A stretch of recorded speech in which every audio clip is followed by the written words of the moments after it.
Hello साथियों।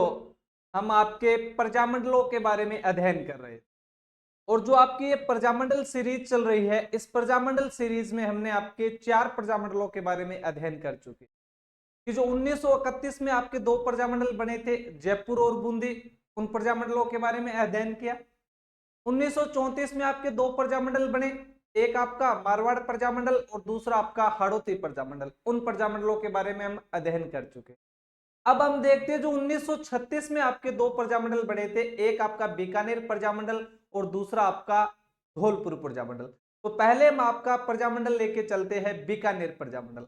आज हमें आपकी बात करनी है किसकी, तो आपके बीकानेर प्रजामंडल की, कि बीकानेर प्रजामंडल में क्या कुछ होता है, क्या कुछ घटना हुई, कैसे आपके बीकानेर प्रजामंडल का निर्माण हुआ।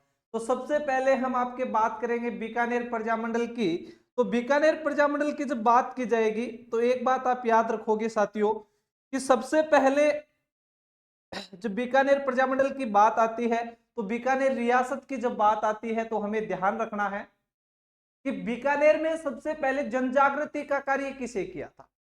बीकानेर में जनजागृति जो प्रजामंडल चल रहा है, इस प्रजामंडल के बारे में आपके जनजागृति का श्रेय किसे दिया जाता है। जब सवाल आएगा कि बीकानेर में जनजागृति का श्रेय किसे दिया जाता है या फिर बीकानेर में जनजागृति का श्रेय किसे दिया जाता है, तो जब आपके जनजागृति का सवाल बने कि बीकानेर में जन जागृति का श्रेय किसे दिया जाता है।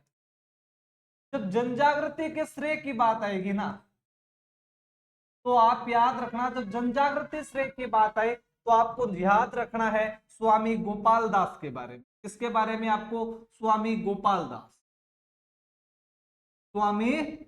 दास के बारे में।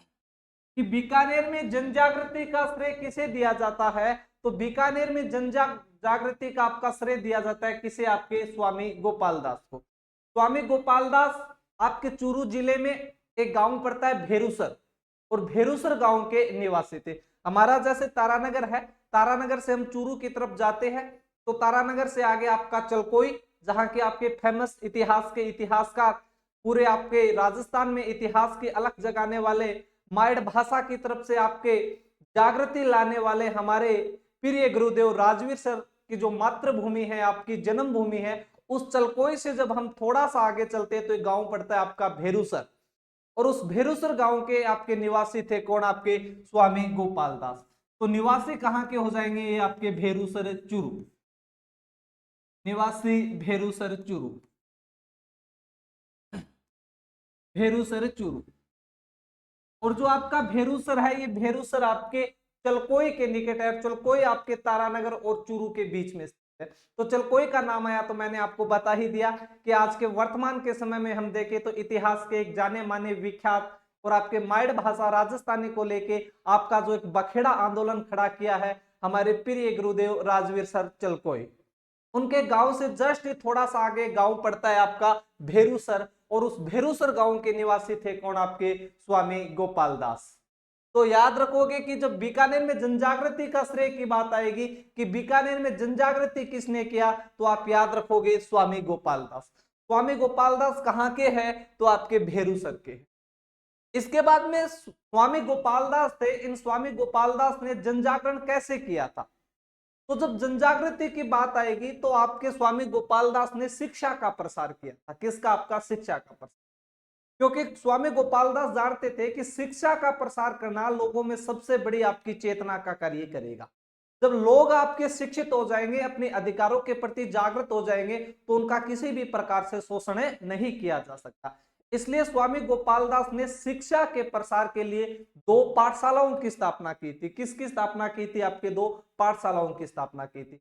और जो 2 पाठशाला बनाई गई थी, उस पाठशाला से पहले आपकी एक सभा बनाई गई थी जिसे कहा जाता है आपके सर्वहित हितकारिणी सभा। तो सीधा सा पूछा जाए कि सर्वहित हितकारिणी सभा का संबंध किससे है, तो सर्वहित हितकारिणी सभा का संबंध है आपके बीकानेर प्रजामंडल। तो सर्वहित हितकारिणी सभा याद रखोगे कि सर्वहित हितकारिणी सभा, सर्वहित हितकारिणी सभा। अब सर्वय हितकारिणी सभा है, इस सर्वय हितकारिणी सभा की स्थापना कब की जा रही है? तो याद रखोगे सर्वय हितकारिणी सभा की स्थापना की गई थी आपकी 1907 ईस्वी। कब? आपके 1907। कहीं कहीं पर आपको अलग भी दिया मिल सकता है, पर आप याद रखोगे कि सर्वय हितकारिणी सभा की जो स्थापना है वो 1907 ईस्वी में हुई थी। इस सर्वय हितकारिणी सभा की स्थापना किसने की थी? तो एक तो आपके स्वामी गोपाल दास है और दूसरे आपके कन्हैया लाल ढूंढ है। दो व्यक्तियों के नाम याद रखने हैं जब सर्वय हितकारिणी सभा की बात की जाए कि संस्थापक कौन है आपके। जब संस्थापक की बात आएगी तो संस्थापक है आपके एक तो स्वामी गोपाल दास। कौन? आपके स्वामी गोपाल दास। और एक है आपके कन्हैया लाल ढूंढ। कन्हैया लाल ढूंढ भाई, कन्हैया लाल ढूंढ कि सर्वय हितकारिणी सभा, सर्वय सबका हित, हित करने वाली सभा। तो इसका कि हमें सबका हित करना है, सबका विकास करना है, इसलिए एक सभा बनाई। कौन सी? आपकी सर्वय हितकारिणी सभा। सर्वय हितकारिणी सभा का संबंध किससे है? तो बीकानेर प्रजामंडल से। सर्वय हितकारिणी सभा की स्थापना कब हुई? 1907 ईस्वी में। सर्वय हितकारिणी सभा की स्थापना की किसने है? तो स्वामी गोपाल दास और आपके कन्हैया लाल ढूंढ के द्वारा इसकी स्थापना की गई थी।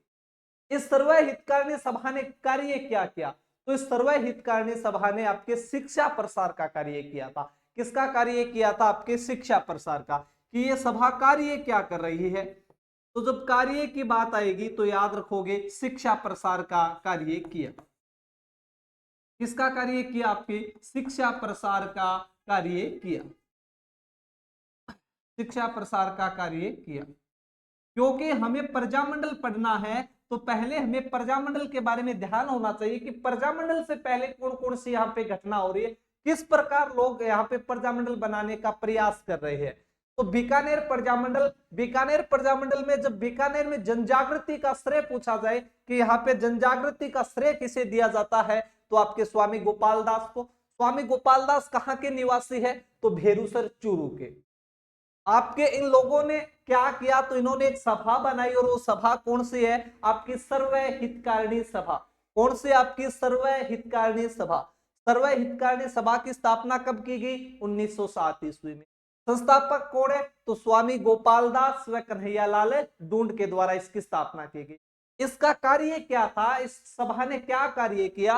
तो इस सभा ने आपके शिक्षा प्रसार का कार्य किया और शिक्षा प्रसार के लिए इन्होंने 2 पाठशालाओं का निर्माण किया। शिक्षा प्रसार के लिए, शिक्षा प्रसार के लिए, शिक्षा प्रसार के लिए 2 पाठशालाओं का, 2 पाठशालाओं का निर्माण किया। शिक्षा प्रसार के लिए क्या किया? आपके 2 पाठशालाओं का निर्माण किया। 2 पाठशाला कौन कौन सी? तो पहली पाठशाला थी आपकी पुत्री पाठशाला। पहली कौन सी पाठशाला आपकी? तो पुत्री पाठशाला, पुत्री पाठशाला। दूसरी थी आपकी कबीर पाठशाला, कबीर पाठशाला। इन्होंने आपके 2 पाठशालाओं का निर्माण किया है। कौन कौन से? आपकी एक है आपकी पुत्री पाठशाला और दूसरी है आपकी कबीर पाठशाला। अब पुत्री पाठशाला का मतलब क्या है? तो पुत्री पाठशाला का मतलब है, पुत्री का मतलब लड़कियां। तो लड़कियों के शिक्षाओं के लिए, कि लड़कियों को शिक्षा से जोड़ना है, लड़कियों को शिक्षा में लाना है, लड़कियों का जनजागृति करना है, इसके लिए लड़कियों को शिक्षा देनी बहुत ही जरूरी है। तो जब लड़कियों को शिक्षा देनी जरूरी है तो उनके लिए कोई पाठशाला होनी चाहिए। इसके लिए इनके द्वारा एक पाठशाला खोली गई। कौन सी? आपकी पुत्री पाठशाला। पुत्री पाठशाला किसके लिए खोली गई आपकी? तो लड़कियों के, लड़कियों के लिए। तो सीधा सा पूछ लिया जाता है कि पुत्री पाठशाला की स्थापना किसने की थी? तो आपके स्वामी गोपाल दास ने। फिर कबीर पाठशाला, तो कबीर पाठशाला किसके लिए खोली गई? फिर पुत्री पाठशाला तो लड़कियों के लिए हो गई, तो कबीर पाठशाला इसके लिए खोली गई जो आपका दलित वर्ग का समाज था, उस दलित वर्ग के समाज को शिक्षा नहीं दी जा रही थी। तो दलित वर्ग के समाज के उत्थान के लिए, दलित वर्गों में जनजागृति के लिए उनके लिए भी शिक्षा होनी चाहिए, इसके लिए एक पाठशाला का निर्माण किया। और वो पाठशाला कौन सी है? आपकी कबीर पाठशाला। तो लड़कियों, आपके दलित वर्ग के समाज के लिए जो कौन सी पाठशाला खोली गई थी स्वामी गोपाल दास के लिए शिक्षा प्रसार के लिए, तो वो है आपकी कबीर पाठशाला। तो याद रखोगे कि कबीर पाठशाला का संबंध किससे है? तो बीकानेर वालों से। और कबीर पाठशाला की स्थापना कौन कर रहे हैं? आपके स्वामी गोपाल दास। कबीर पाठशाला किनके लिए है? तो दलित वर्ग के समाज के लिए। तो कबीर पाठशाला किसके लिए है? आपके दलित वर्ग के लिए, दलित वर्ग के लिए, दलित वर्ग के लिए। इतनी बातें पहले आपको याद रखनी। इसके बाद में मैंने बताया था आपको कि जब कांग्रेस का लाहौर अधिवेशन हुआ था 1929 में, और उस लाहौर अधिवेशन 1929 में जवाहरलाल नेहरू ने पूर्ण स्वराज्य की मांग की थी। और पूर्ण स्वराज्य की मांग करते हुए आपके रावी नदी के तट पे तिरंगा झंडा फहराया था और निर्णय लिया था कि अगले महीने के अंतिम रविवार से हम उसी दिन से प्रत्येक वर्ष आपका स्वतंत्रता दिवस मनाएं। दिसंबर में आपका अधिवेशन हुआ था 1929 वाला, और 2930 में अगला जो रविवार है वो आपका 26 तारीख को पड़ता था। इसलिए देश की आजादी से पहले, जब हमारा देश 15 अगस्त 1947 को आजाद हुआ था, उससे पहले और 1930 से लेके 1947 से पहले पहले हम जो आपका स्वतंत्रता दिवस मनाते थे वो 26 जनवरी को मनाते थे। कब मनाते थे? 26 जनवरी को। पिछले प्रजामंडल में भी मैंने बताया था कि कांग्रेस का एक अधिवेशन हुआ था। कौन सा? आपका लाहौर अधिवेशन। कौन सा अधिवेशन हुआ था? आपका लाहौर अधिवेशन। और इस लाहौर अधिवेशन में जो आपके जवाहरलाल नेहरू थे, ये दिसंबर में हुआ था। जवाहरलाल नेहरू ने एक तो आपके पूर्ण स्वराज्य की मांग की थी। किसके? आपके पूर्ण स्वराज्य की। किसकी मांग की थी? आपके पूर्ण स्वराज्य की। और एक निर्णय लिया था कि अगले महीने के अंतिम रविवार को हम कौन सा दिवस मनाएंगे? आपका स्वतंत्रता दिवस मनाएंगे। कौन सा दिवस मनाएंगे? आपका स्वतंत्रता दिवस। और अगला महीना जनवरी, जनवरी 1930, और अगला रविवार पड़ता था आपके 26 तारीख को। कब को? आपके 26 तारीख को। इसलिए 1947 तक हम आपका जो स्वतंत्रता दिवस है वो आपके 26 जनवरी को मनाते। लेकिन समय की प्रकाष्ठा थी कि हमें आजाद किया गया 15 अगस्त को, इसलिए हम 15 अगस्त को स्वतंत्रता दिवस 1947 से मनाने लगे। फिर लोगों ने कहा कि इतने दिन तो हम 26 जनवरी को स्वतंत्रता दिवस मना रहे थे, अब इस 26 जनवरी को क्या बनाए? तो कहा कि चलो हम संविधान बना लेंगे 26 जनवरी। लेकिन वो संविधान भी आपका 26 नवंबर को बन के तैयार हो जाता है। 26 जनवरी फिर लावारिस हो गई कि अब क्या किया जाए 26 जनवरी। तो कहा कि चुप हो जाओ, किसी के सामने जिक्र नहीं करना है, हम 26 जनवरी को हमारा संविधान लागू कर। इसलिए हमने हमारे संविधान को लागू कर लिया कब? आपके 26 जनवरी। और 26 जनवरी को एक नया दिवस बनाना प्रारंभ किया, और वो दिवस कौन सा था? आपका गणतंत्र दिवस। इसलिए 26 जनवरी का आप महत्व देखिए, इसे मनाना जरूर है क्योंकि इतने साल हम मनाते हैं, तो उसके बाद हम 26 जनवरी को गणतंत्र दिवस मनाते। लेकिन ये घटना पहली बार कब हो रही है आपके कि 26 जनवरी को तिरंगा फहराया गया? 1930 में। उसी के आधार पर 26 जनवरी 1930 को स्वामी गोपाल दास, चंदनमल बहड़, इन लोगों ने चूरू के धर्म स्तूप पे आपका तिरंगा झंडा फहराया। फिर वही बात कहोगे आपकी, सर तिरंगा झंडा फहराना कितनी बड़ी बात है? बहुत बड़ी बात है, बहुत बड़ा जिगरा चाहिए उस समय। क्योंकि उस समय बीकानेर रियासत है, वो बीकानेर एक आपका अलग देश है, उसका झंडा अलग है, उसकी मुद्रा अलग है, उसका राष्ट्रगान अलग है, सब आपका बीकानेर देश एक अलग है। और उस बीकानेर देश में भारत देश का झंडा फहराना बहुत ही आपके गर्व की बात है, बहुत ही जिगरा चाहिए इस बात के लिए। क्यों? क्योंकि बीकानेर का जो आपका भारतीय झंडा है वो आपके अंग्रेजों के खिलाफत करता है, अंग्रेजों के खिलाफ आपकी बातें करता है।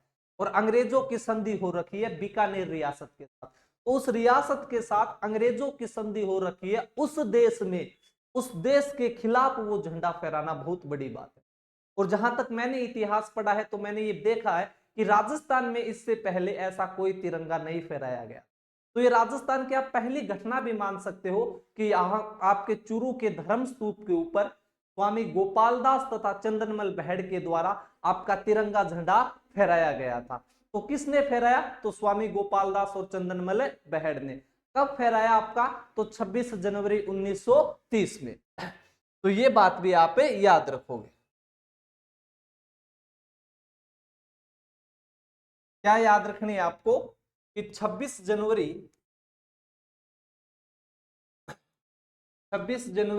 1930 को 26 जनवरी 1930 को चंदनमल बहड़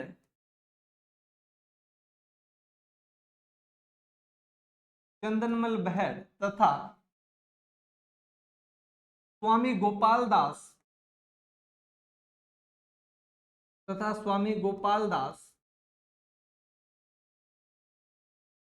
चूरू के धर्मस्तूप पर चूरू के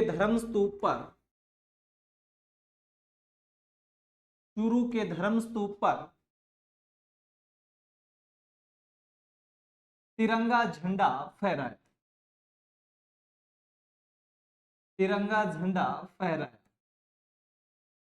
कैसा झंडा फहराया आपका? तिरंगा झंडा।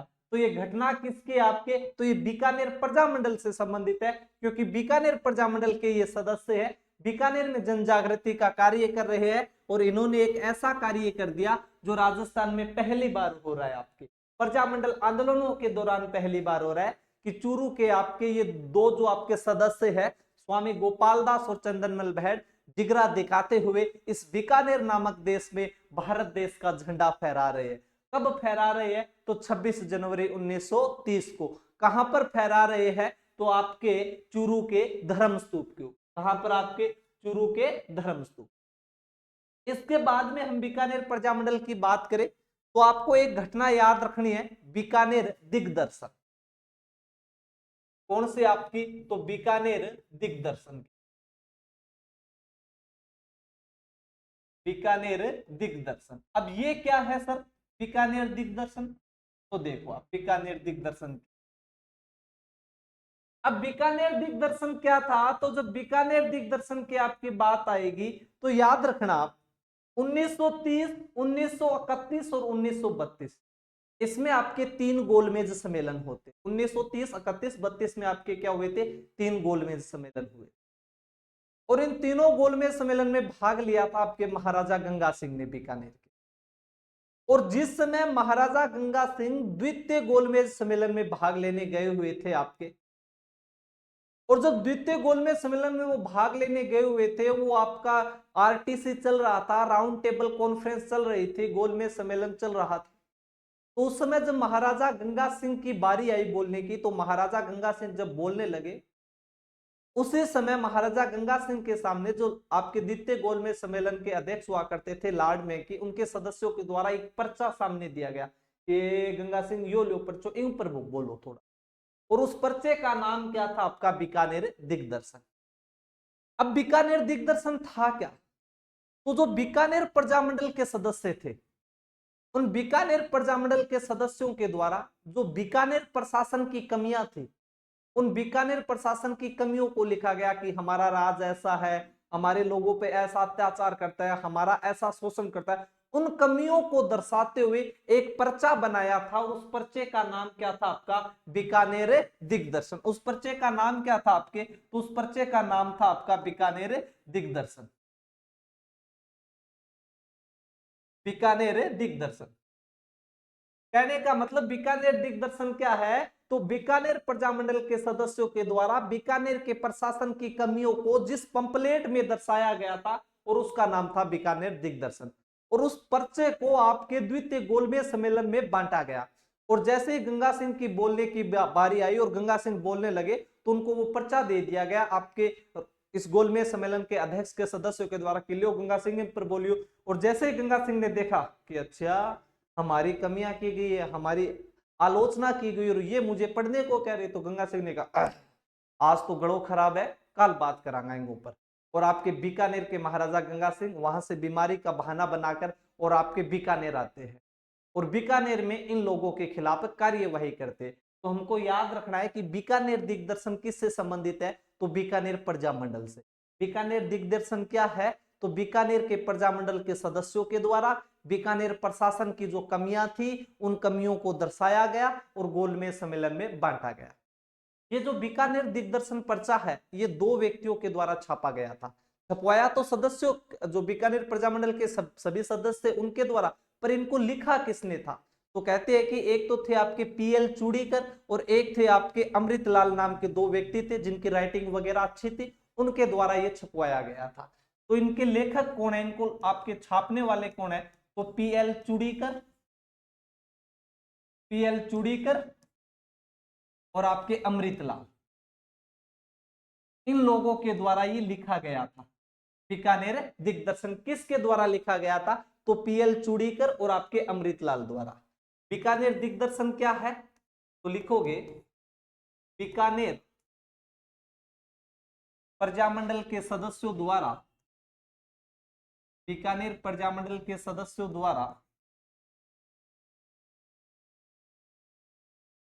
द्वारा बीकानेर प्रशासन की, बीकानेर प्रशासन की, बीकानेर प्रशासन की कमियों को, बीकानेर प्रशासन की कमियों को बीकानेर दिग्दर्शन, बीकानेर दिग्दर्शन, बीकानेर दिग्दर्शन नामक पर्चे में छापी गई, नामक पर्चे में छापी गई, छापी गई। वह द्वितीय गोलमेज सम्मेलन में इसे बांटा गया, वह द्वितीय गोलमेज सम्मेलन में, वह द्वितीय गोलमेज सम्मेलन में, गोलमेज सम्मेलन में, सम्मेलन में इसे बांटा गया, इसे बांटा गया। तो ऐसा कार्य किया किसने? आपके बीकानेर के जो आपके सदस्य हैं उनके द्वारा। जब ऐसा कार्य किया गया वहां पे बीकानेर के महाराजा गंगा सिंह की आलोचना हुई, उनकी आपकी बेइज्जती हुई, इसलिए आपके गंगा सिंह आपके बीकानेर आ जाते। और बीकानेर में आने के बाद उन्होंने पता किया कब बेरो पाड़ोर है, वो बीकानेर दिग्दर्शन को छपवाने वाले कौन लोग, इसको किसने छपवाया है, जो मेरी आलोचना के वो आपके कारण बने हैं। तो इन्होंने आपका एक केस चलाया था बीकानेर षड्यंत्र अभियोग, कि बीकानेर षड्यंत्र अभियोग नामक केस चला के तो इस पंपलेट को छापने वाले हैं उनको पकड़ा जाए और पकड़कर उनको सजा दी जाए। तो बीकानेर रियासत में कौन सा अभियोग केस चला था? तो आपका बीकानेर षड्यंत्र अभियोग। कौन सा आपका? तो बीकानेर षड्यंत्र अभियोग, बीकानेर षड्यंत्र अभियोग 1932 से लेके 34 के मध्य ये चला। और बीकानेर षड्यंत्र अभियोग है क्या? तो बीकानेर षड्यंत्र अभियोग है कि जो लोग बीकानेर आपका जो वो पर्चा छापा था उस पर्चे के खिलाफ महाराजा गंगा सिंह ने जो कार्यवाही की है उस कार्यवाही को क्या नाम दिया गया? आपका बीकानेर षड्यंत्र आपका अभियोग। कि महाराजा गंगा सिंह ने बीकानेर दिग्दर्शन नामक पर्चा छापने वाले लोगों के खिलाफ जो कार्यवाही की थी, वो कार्यवाही जो चली थी वो किस नाम से चली थी? तो आपके बीकानेर षड्यंत्र अभियोग के नाम से चली। कब तक चली थी? 1932 से लेके 34 तक। महाराजा गंगा सिंह द्वारा, महाराजा गंगा सिंह द्वारा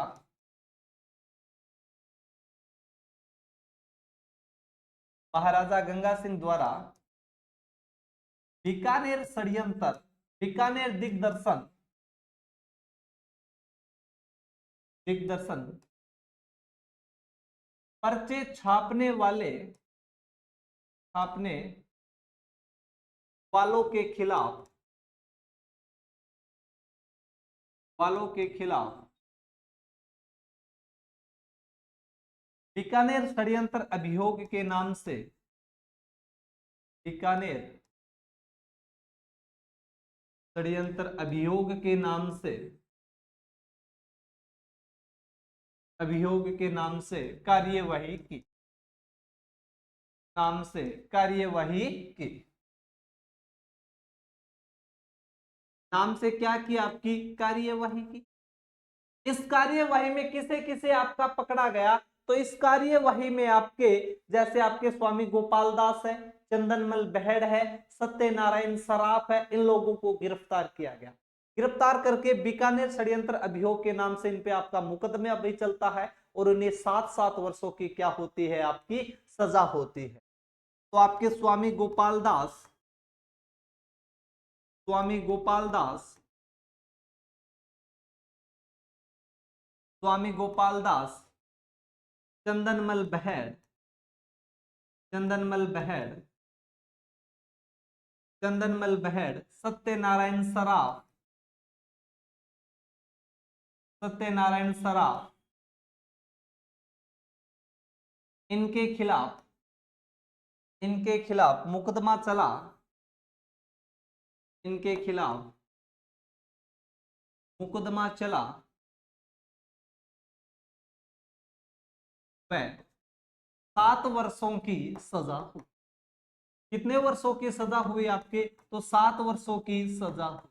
7 वर्षों की सजा किस लिए हुई, क्योंकि इन्होंने बीकानेर दिग्दर्शक नामक पर्चा छाप के महाराजा गंगा सिंह की छवि को गंदा करने का प्रयास किया है। जब महाराजा की छवि को गंदा करने का प्रयास किया तो भाई महाराजा चुप नहीं बैठेगा, और चुप नहीं बैठेगा तो इन लोगों के खिलाफ कार्यवाही हुई। और वो कार्यवाही किस नाम से हुई थी, तो वो बीकानेर षड्यंत्र अभियोग के नाम से हुई। इन लोगों पे जब मुकदमा चल रहा था तो इन लोगों की पैरवी किसने की थी, ये भी आप याद रखना। तो इन लोगों की तरफ से केस किसने लड़ा था, इनके साइड से वकील कौन हुआ करता था, तो वो हुआ करते थे आपके रघुवीर दयाल। तो नीचे नोट लगा के एक बात लिख लेना आप, इन लोगों की पैरवी, इन लोगों की पैरवी, पैरवी का मतलब है इनकी तरफ से केस किसने लड़ा, इन लोगों की पैरवी रघुवीर दयाल गोयल ने की, गोयल ने की थी। ये आपका 32 से 34 के मध्य चला। और जब ये 32 से 34 के मध्य चलता है तो इसके बाद आपकी 36 में स्थापना होती है किसके, बीकानेर प्रजामंडल की। तो अब स्थापना हो रही है किसके, आपके बीकानेर प्रजामंडल की। तो बीकानेर प्रजामंडल, अब हम पढ़ रहे हैं आपका बीकानेर प्रजामंडल। अब बन रहा है आपका कौन सा प्रजामंडल है, तो बीकानेर प्रजामंडल, बीकानेर प्रजामंडल।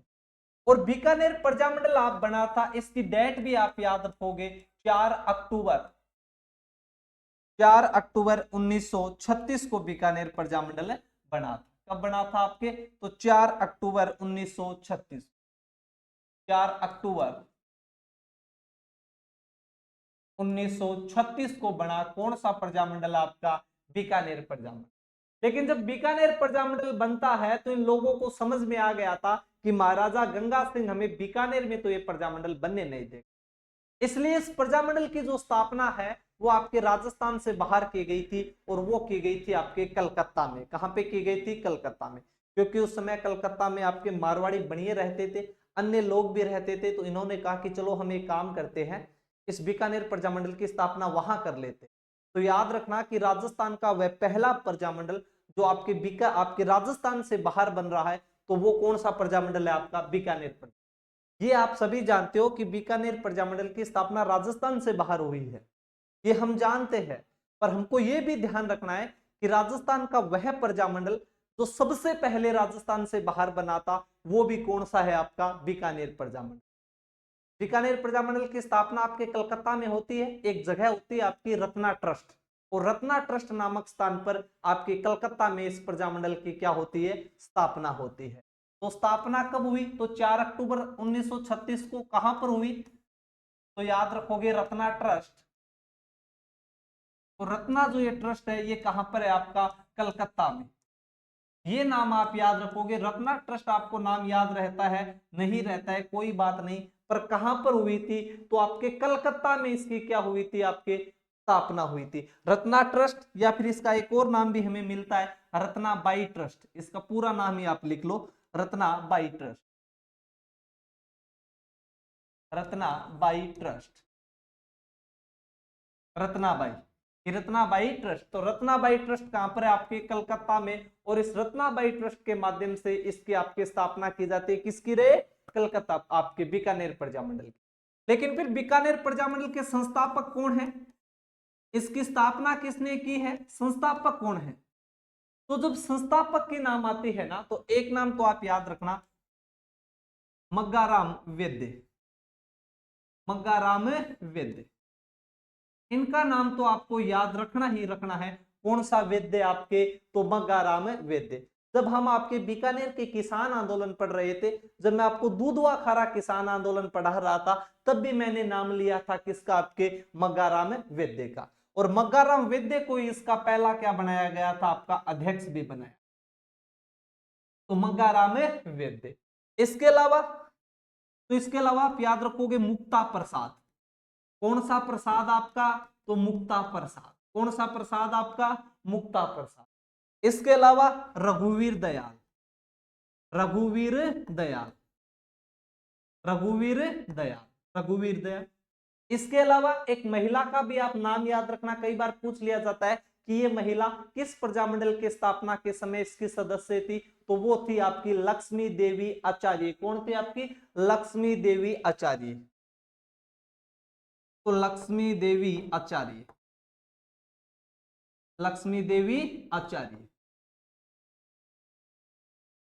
इसके अलावा दो सदस्यों के नाम आप और याद रखना। एक तो है आपके भिक्षुलाल बोहरा, भिक्षुलाल बोहरा, जो इसके कभी मंत्री हुआ करते थे बीकानेर प्रजामंडल के आगे जाके, भिक्षुलाल बोहरा।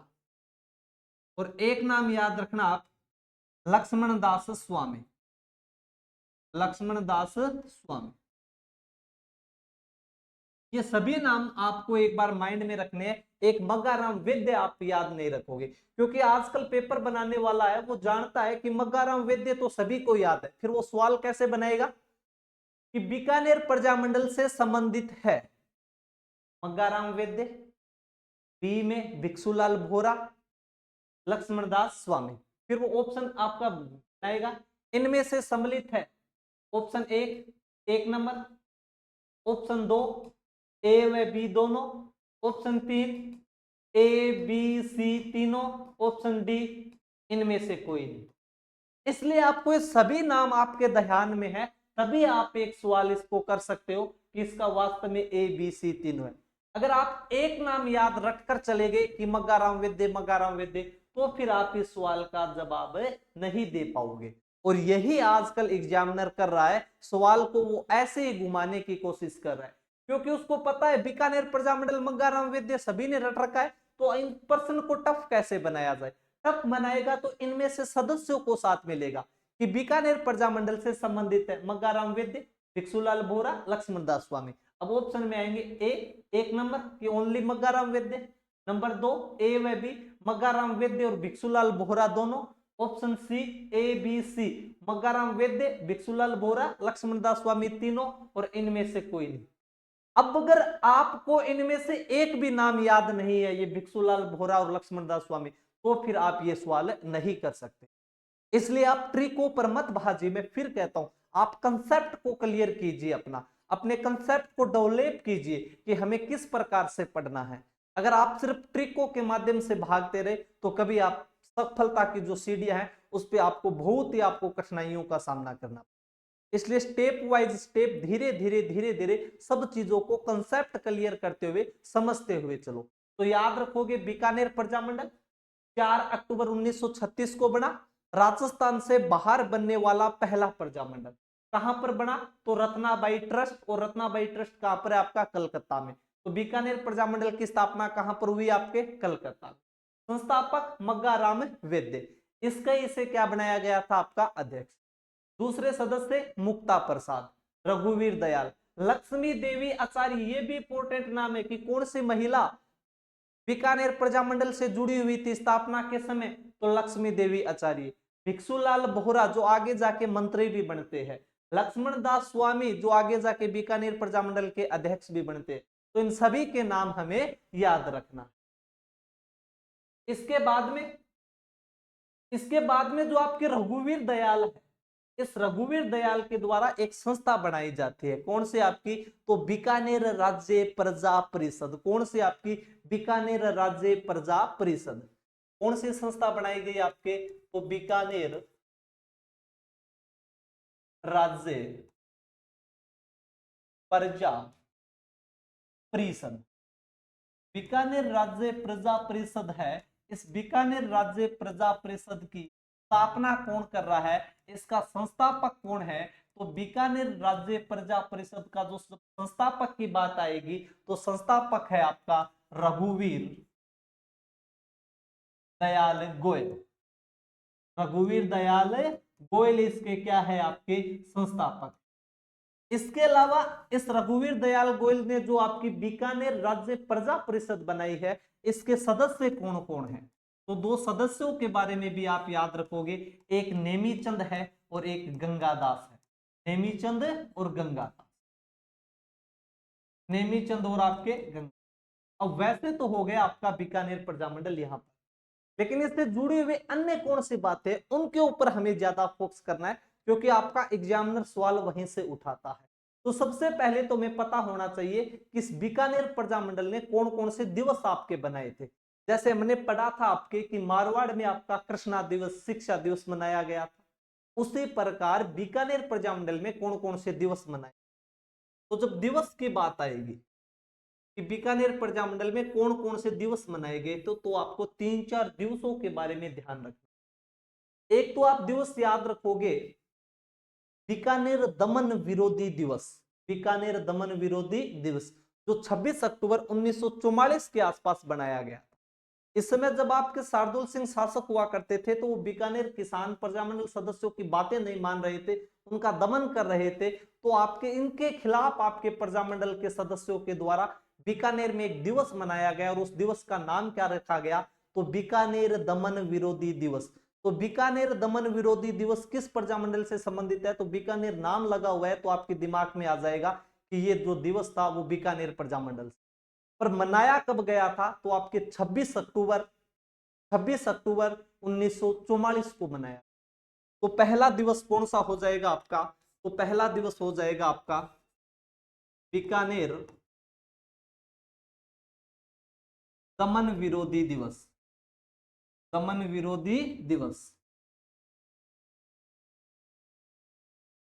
बीकानेर दमन विरोधी दिवस कब मनाया जा रहा है आपका? तो 26 अक्टूबर 1944 को। 26 अक्टूबर 1944 को कि जो बीकानेर का राजा है वो प्रजामंडल के सदस्यों पे शोषण कर रहा है, आपका अत्याचार कर रहा है, किसानों का अत्याचार कर रहा है, उनका दमन कर रहा है। तो इस दमन के विरोध में आपका जो दिवस मनाया गया वो कौन सा दिवस है आपका? तो वो आपका बीकानेर विरोधी दमन दिवस है। कब मनाया गया आपका? तो 26 अक्टूबर 1944 को आपका मनाया गया था। दूसरे दिवस की मैं बात करूं तो दूसरा दिवस है आपका नेताजी दिवस। कौन सा आपका? नेताजी दिवस। नेताजी हम किसे कहते हैं? तो आपके सुभाष चंद्र बोस को। और सुभाष चंद्र बोस यहाँ पर आपके बीकानेर में आए थे, गिरदी कोट नामक स्थान पे सभा को संबोधित किया था। तो जो उनका जन्मदिन आता है, उनके जन्म दिवस के ऊपर आपके बीकानेर के लोगों के द्वारा 23 जनवरी को 1946 में आपका एक दिवस मनाया गया, नेताजी दिवस। तो नेताजी दिवस का संबंध किस प्रजामंडल से है? तो आपके बीकानेर प्रजामंडल से उनका संबंध है। ये कब मनाया गया? तो आपके 23 जनवरी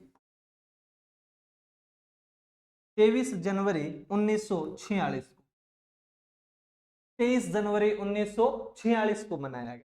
तीसरा दिवस की मैं बात करूं तो स्वतंत्रता दिवस किस प्रजामंडल के सदस्यों द्वारा या किस प्रजामंडल के द्वारा स्वतंत्रता दिवस मनाया गया? तो आपके बीकानेर प्रजामंडल के सदस्यों के द्वारा आपका स्वतंत्रता दिवस मनाया गया। और मैंने बताया था कि देश की आजादी से पहले जो हम स्वतंत्रता दिवस मनाते थे वो किस दिन मनाते थे? 26 जनवरी को। इसलिए बीकानेर के लोगों के द्वारा 26 जनवरी 1946 को कौन सा दिवस मनाया गया था? तो आपके स्वतंत्रता दिवस मनाया गया था। तो तीसरा दिवस कौन सा हो जाएगा आपका? स्वतंत्रता दिवस। कौन सा दिवस आपका? स्वतंत्रता दिवस। और स्वतंत्रता दिवस कब मनाया गया आपका? तो 26 जनवरी 1946 को। कब मनाया गया आपका? 26 जनवरी 1946 को। और एक चौथा दिवस और आप याद रखो, वो है आपका बिरबल दिवस। बिरबल दिवस, और बिरबल दिवस है ये आपके 17 जुलाई को मनाया गया। 17 जुलाई 1946, 17 जुलाई 1946 को कौन सा दिवस मनाया गया? तो बिरबल दिवस। ये बिरबल दिवस वाली जो कहानी है ये मैं आपको बताऊंगा अच्छी तरीके से, पर अभी आप एक बार ये याद रखो कि ये चारों के चारों जो दिवस है ये किस प्रजामंडल से संबंधित है? तो ये आपके बीकानेर प्रजामंडल से संबंधित है। बीकानेर दमन विरोधी दिवस, नेताजी दिवस, स्वतंत्रता दिवस और बिरबल दिवस। इसके बाद में बीकानेर प्रजामंडल से जुड़े हुए समाचार पत्र कौन से समाचार पत्र में इसकी सूचनाएं आपकी छपा करती थी? तो वो आपके समाचार पत्र कौन कौन से हैं? तो समाचार पत्र,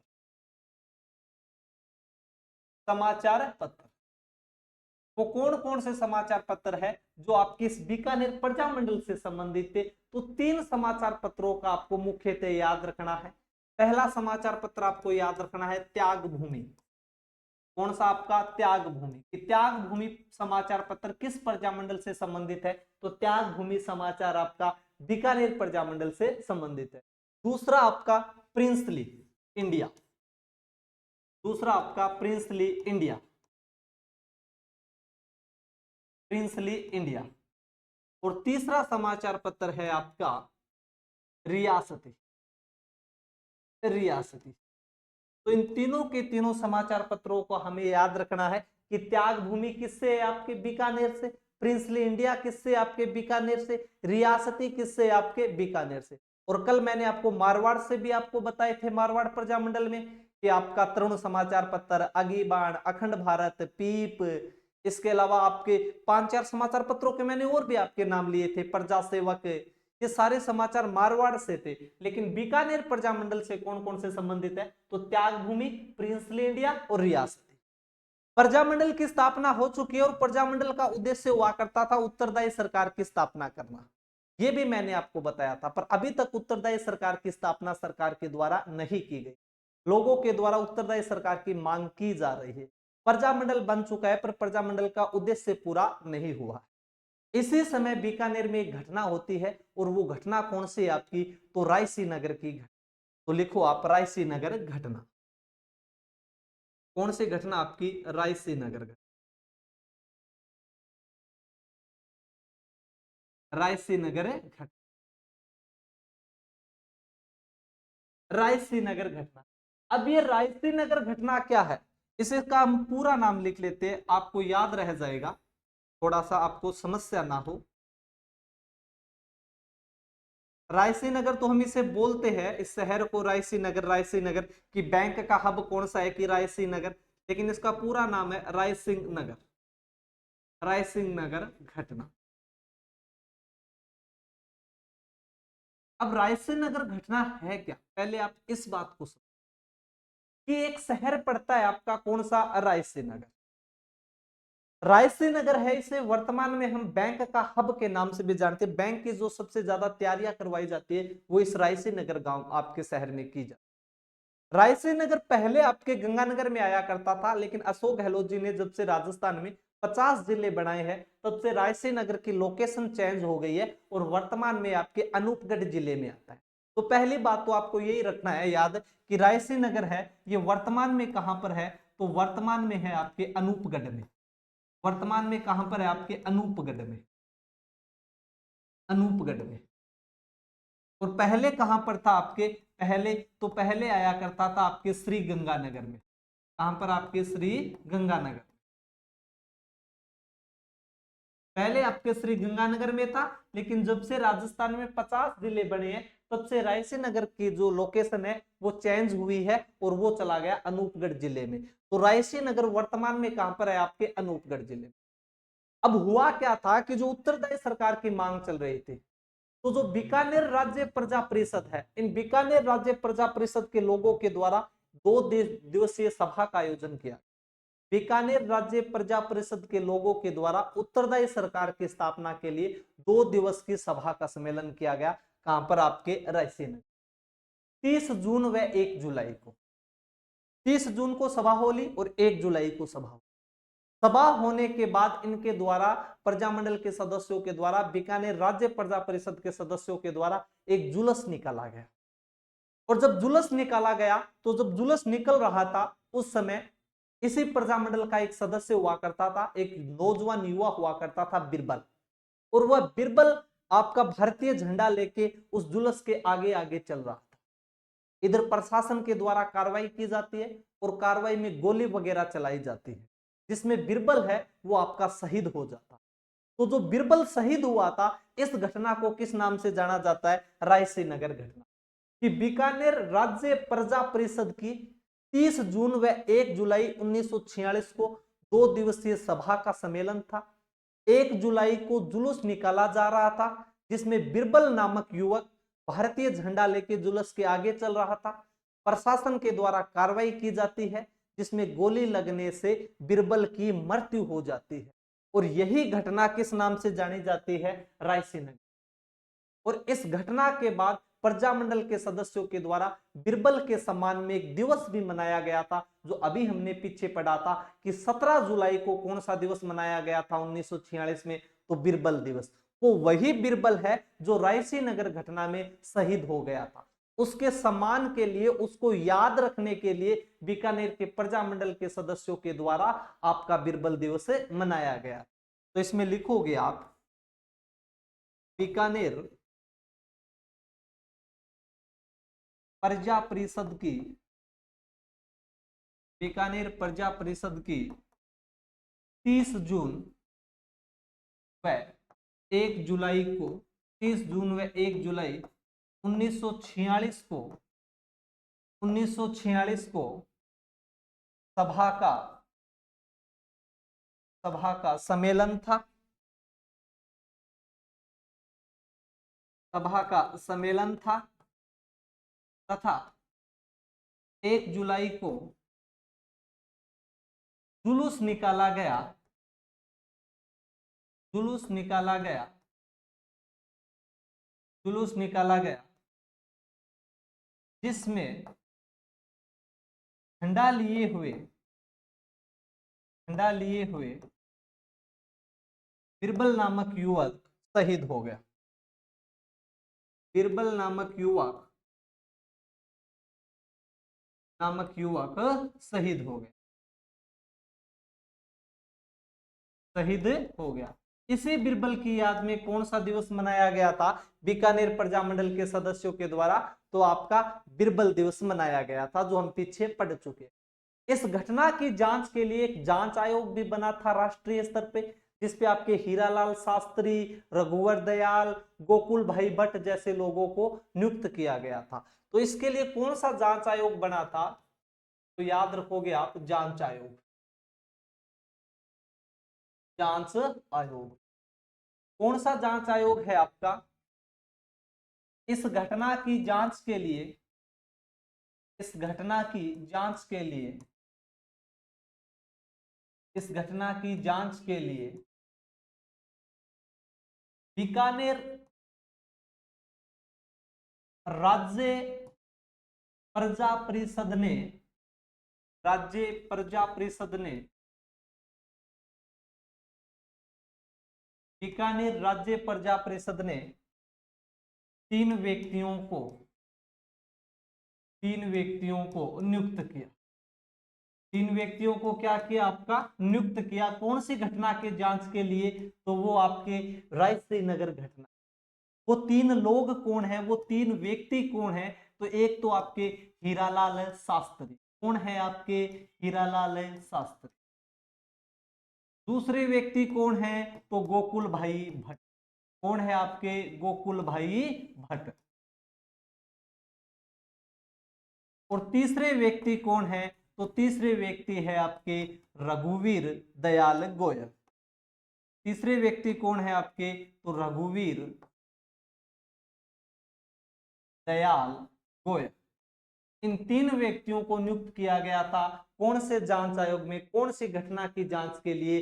तो आपके रायसीनगर घटना की जांच के लिए। एक बात आप और याद रखना, जो आपके बिरबल है, जब बिरबल शहीद हो जाता है तो राजस्थान सरकार भी इन्हें सम्मान देती है और सम्मान देके जो आपकी इंदिरा गांधी की जो नहर की शाखा है, जो इंदिरा गांधी वाली जैसलमेर वाली शाखा है, उस शाखा का नाम ही क्या रख दिया गया था, आपके बिरबल शाखा। जब आप आईजीएनपी इंदिरा गांधी नहर परियोजना पढ़ते हो तो आप पढ़ते हो कि जैसलमेर वाली शाखा है उसका नाम क्या है, आपका बिरबल शाखा। तो वो बिरबल शाखा नाम क्यों पड़ा, वो इसी बिरबल को सम्मान देने के लिए राजस्थान सरकार ने आईजीएनपी की जो नहर है, जो आईजीएनपी की जो जैसलमेर शाखा है, उस जैसलमेर शाखा का नाम ही बदल कर क्या कर दिया था, आपका बिरबल शाखा। तो जब भी आप बिरबल शाखा या आईजीएनपी नहर पढ़ो, आपके सामने नाम आई बिरबल शाखा, इन शाखों नाम बिरबल की है, तो याद करना रायसी नगर घटना। तो नीचे नोट लगा के आप लिखोगे आईजीएनपी। आईजीएनपी का मतलब इंदिरा गांधी नहर परियोजना की जैसलमेर शाखा का नाम बदला गया, और जैसलमेर शाखा का नाम बदलकर क्या कर दिया गया था, जैसलमेर शाखा का नाम बदलकर आपका किया गया था बिरबल शाखा, बिरबल शाखा। इसके बाद में फिर बीकानेर प्रजामंडल को लक्ष्य की प्राप्ति हुई या नहीं हुई, उनके द्वारा जो उत्तरदायी सरकार की मांग की जा रही थी वो पूरी हुई या नहीं हुई। तो आगे छोटी सी हेडिंग लगाओ, लक्ष्य की प्राप्ति, लक्ष्य की प्राप्ति। और लक्ष्य की प्राप्ति क्या है कि आपके बीकानेर प्रजामंडल के निरंतर प्रयास से, बीकानेर बीकानेर प्रजामंडल के, बीकानेर प्रजामंडल के निरंतर प्रयास से, निरंतर प्रयास से वह राष्ट्रीय स्तर के, वह राष्ट्रीय स्तर के, राष्ट्रीय स्तर के नेताओं के दबाव में, नेताओं के दबाव में, नेताओं के दबाव में, नेताओं के दबाव में आपके 31 अगस्त 1946 को, कब आपके 31 अगस्त 1946 को जो बीकानेर के महाराजा शार्दुल सिंह थे, उन शार्दुल सिंह ने घोषणा कर दी थी कि बीकानेर में उत्तरदायी सरकार की मांग की जाएगी, आपकी स्थापना की जाएगी। तो बीकानेर प्रजामंडल के निरंतर प्रयास व राष्ट्रीय स्तर के नेताओं के दबाव में, दबाव में महाराजा शार्दुल सिंह, महाराजा शार्दुल सिंह ने 31 अगस्त 1946 को, 31 अगस्त 1946 को उत्तरदायी सरकार की, उत्तरदायी सरकार की, उत्तरदायी सरकार की स्थापना की घोषणा, स्थापना की घोषणा कि आपके यहाँ पे उत्तरदायी सरकार की क्या कर दी जाएगी, घोषणा, आपकी स्थापना कर दी जाएगी। ऐसी घोषणा कर देगी किसके द्वारा, तो आपके महाराजा शार्दुल सिंह। और अगले ही वर्ष 1947 में बीकानेर एक्ट पास किया जाता है, बीकानेर अधिनियम पास किया जाता है, और अधिनियम पास करके आपके द्विसदनीय सभा की स्थापना की जाती है। किसकी स्थापना की जाती है, आपके द्विसदनीय सभा की क्या की जाती है, आपकी स्थापना की जाती है। तो 1947 में, 1947 में बीकानेर अधिनियम, बीकानेर अधिनियम पारित कर, बीकानेर अधिनियम पारित कर द्विसदनीय, द्विसदनीय व्यवस्था स्थापित की गई। द्विसदनीय व्यवस्था क्या कर दी गई, आपकी स्थापित कर दी गई। घोषणा कब हुई थी, तो घोषणा हुई थी आपकी 31 अगस्त 1946 को, और आपका एक्ट कब पास हुआ, तो 1947 को। कैसी द्विसदनीय व्यवस्था, तो आपकी द्विसदनीय व्यवस्था। और द्विसदनीय व्यवस्था में एक सभा तो बनाई गई आपकी धारा सभा, कौन सी, आपकी धारा सभा, और एक सभा बनाई गई आपकी राज्यसभा, कौन सी बनाई गई, आपकी राज्यसभा। इस प्रकार जो बीकानेर प्रजामंडल का उद्देश्य था उत्तरदायी सरकार का, वो यहाँ पर क्या होता है आपका पूरा होता है। तो यहाँ पर आपका बीकानेर प्रजामंडल भी क्या होता है विधिवत रूप से समाप्त होता है, क्योंकि उत्तरदायी सरकार की मांग थी और 1947 में बीकानेर अधिनियम पारित किया गया और अधिनियम पारित करके आपके बीकानेर में उत्तरदायी सरकार की क्या कर दी गई, स्थापना कर दी। इसके साथ एक दो बातें और याद रखोगे नोट लगा के आप, कि एक तो बीकानेर के जो महाराजा है शार्दुल सिंह, इन्होंने 7 अगस्त 1947 को ही 7 अगस्त 1947 को जो आपके बीकानेर रियासत की तरफ से सबसे पहले घोषणा की थी कि मैं भारत संघ में मिलने को तैयार हूं, आपके हस्ताक्षर कर दिए। तो भारत संघ में मिलने की सर्वप्रथम घोषणा करने वाली रियासत कौन सी है, तो वो बीकानेर रियासत है। जो आपकी 565 रियासतें हैं देशी रियासतें, उनमें सभी में से राजस्थान की नहीं सभी रियासतों में तो 7 अगस्त 1947 को सर्वप्रथम बीकानेर रियासत के महाराजा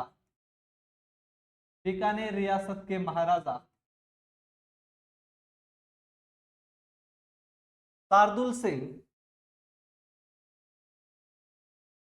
सिंह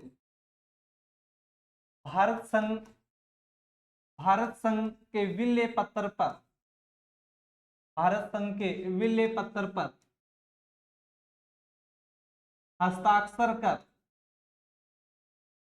हस्ताक्षर कर भारत संघ में मिलने की घोषणा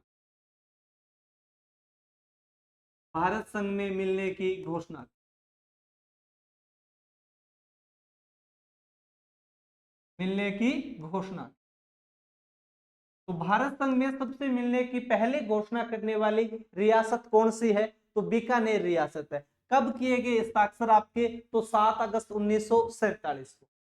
इसके अलावा 30 मार्च 1949 को राजस्थान के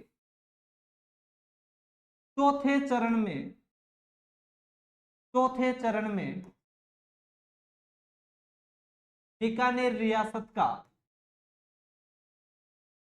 विलय हुआ।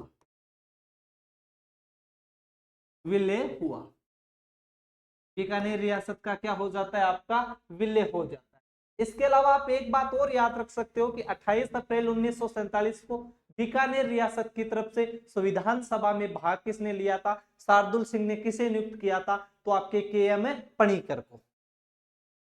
तो 28 अगस्त 1947 को बीकानेर रियासत की तरफ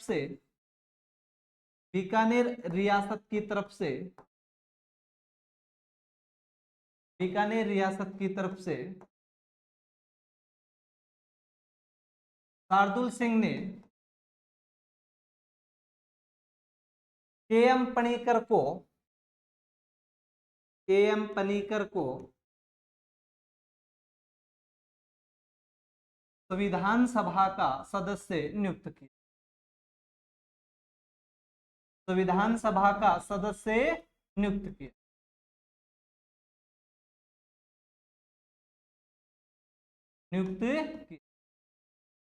इसी के साथ जय हिंद जय भारत साथियों, बीकानेर प्रजामंडल आपका होता है पूरा। अब ऐसे आपको पढ़ना है बीकानेर प्रजामंडल, बस सीधा सीधा नहीं भागना कि बीकानेर प्रजामंडल 1936 में स्थापना मगाराम वेदे, नहीं, पूरी चीज डिटेल के साथ आप पढ़ पाओगे, तभी क्वेश्चन को आप आराम से कर पाओगे, तभी क्वेश्चन की लैंग्वेज को समझकर आपको कहीं से कुछ भी पूछ लिया जाए तो आप आराम से उस क्वेश्चन को हैंडल कर पाओगे। आगे के प्रजामंडल हम आपके नेक्स्ट क्लास में देखेंगे। जय हिंद जय भारत।